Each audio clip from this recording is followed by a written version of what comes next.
Welcome to Free Tip Friday. Today, Todd and I are going to discuss that, putting with the pin in or putting with the pin out. I've had a lot of questions, a lot of people emailing me. You've seen a lot if you've been watching golf over the past few weeks since the beginning of the season.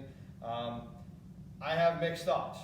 Todd, what are your thoughts? I think we actually have kind of the same thoughts on this, but let's hear it. Yeah, I think that if you think it's going to help you, then you keep it in. If you think it's going to hurt you, then you take it out, right? I think it's just a matter of preference. The studies have shown kind of conflicting. If you're hitting a putt too hard, I mean, if it hits the pin, it's probably going to ricochet off, just like if it hits the back of the hole, it's not going to go in. But I think the key here is maybe having the pin in will help you focus better on a smaller target.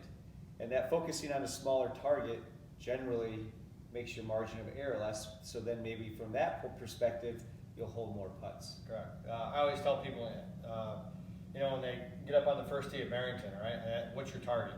You want to narrow it. You don't want to look at the fairway. You want to look at a tree. It's the same thing in this. So the pins in the hole, you can narrow your focus towards that pin, and then you just want to try to hit the pin as opposed to making a putt.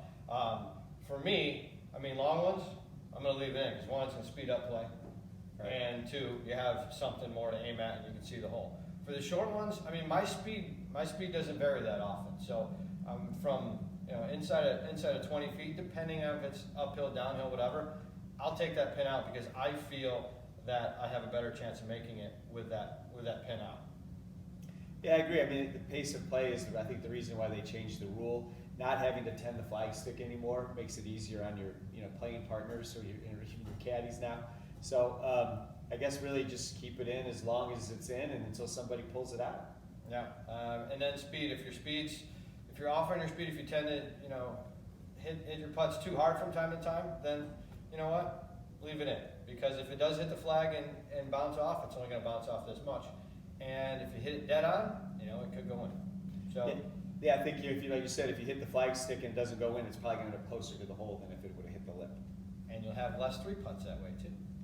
So that's opinions on putting with the flag in or flag out. You may like it, you may not like it. Hopefully it helps. We'll see you next Friday.